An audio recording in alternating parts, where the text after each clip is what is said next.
I want to start this final episode by naming something important, something many people quietly doubt, even after learning a lot. This is treatable. And I want you to hear this with warmth, not as some slogan, because I know how heavy binge eating disorder can be.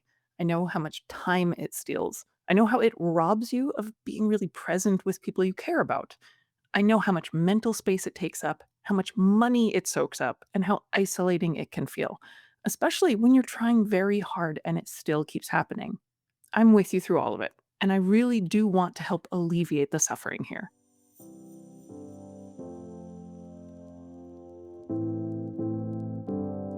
This is the Breaking Up with Binge Eating podcast, where every listen moves you one step closer to complete food freedom. Hosted by me, Georgie and my team at Confident Eaters. Throughout this season, we've talked about pressure on your nervous system, pressure that comes from restriction, pressure from perfectionism, pressure from trying to hold everything together in a life that doesn't always cooperate. And we've talked about how zoning out via food often becomes a solution when that pressure gets too high. This isn't about you lacking willpower. It's your system doing what systems do under strain, finding available relief. We get to ask, what is my system responding to? And what kind of support actually helps? Once you're asking that question, you're not trapped. You're on your way out. You're working with a pattern that can change. And I hope through this season, you've learned to ask that question.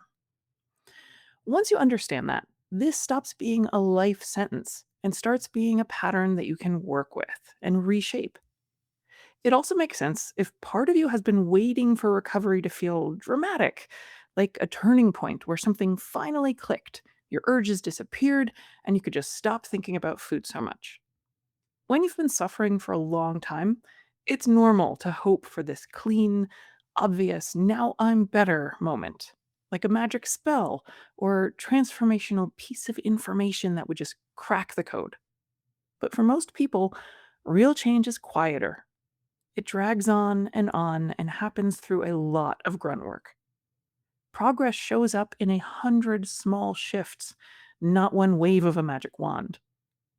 Early on, it looks like more time passing between binges.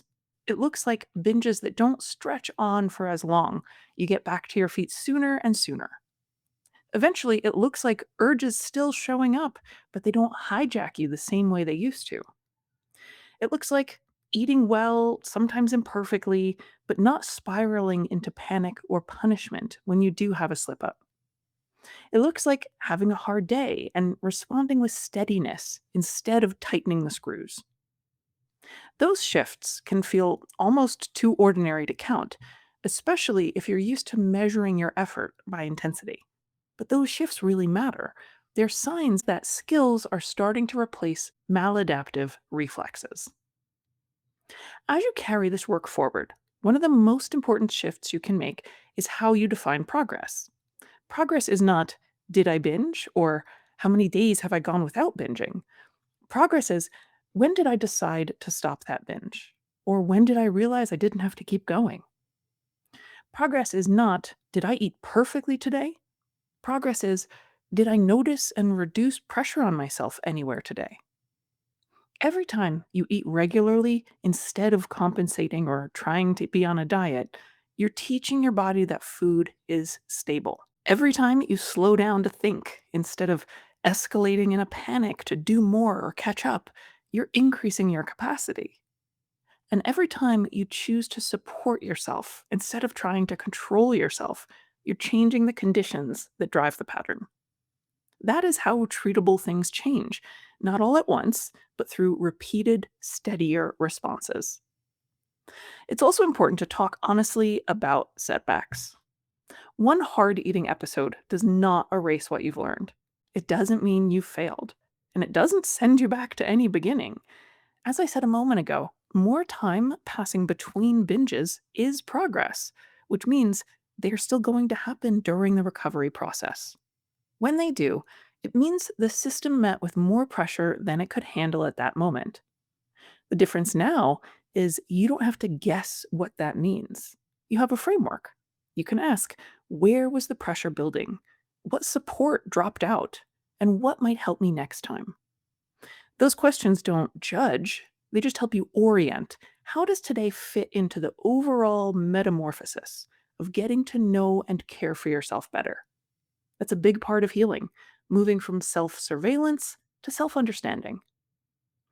If you're listening to this and you're thinking, God, it's been so long and I'm not there yet, I want to gently challenge the idea that there is a there to arrive at. There's no finish line where you never feel urges, never eat emotionally, or never have a disrupted day. Sometimes Cheetos for dinner are just going to happen. What changes is how much those moments cost you. Over time, they take up far less space. They resolve faster, they stop defining you, and they stop requiring extreme reactions. And this is also why I don't want this season to feel like the end of something. What you've built here isn't a set of rules. I'm hoping it's a relationship with your own system. It's the ability to notice pressure, name what's happening, and respond with support instead of punishment. And that's something you'll keep refining over time in different seasons of life, under different kinds of stress.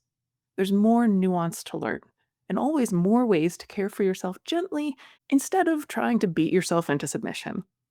We'll keep exploring that here on this podcast. I'm not going anywhere, and we're going to keep learning how to live in your body with food under real life stress.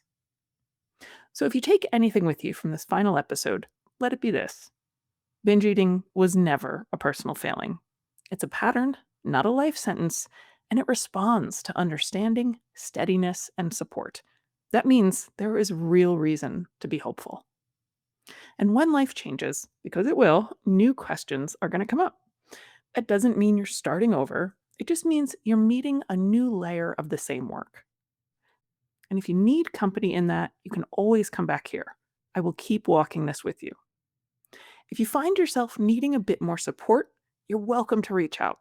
You can email me at georgiefear@gmail.com. I read every message, and while I can't always respond in depth, I do want you to know that I'm reading. Thank you for being here this season. Thank you for listening closely, and thank you for staying engaged with the work. This is Treatable, and you're allowed to keep learning at your own beautiful pace.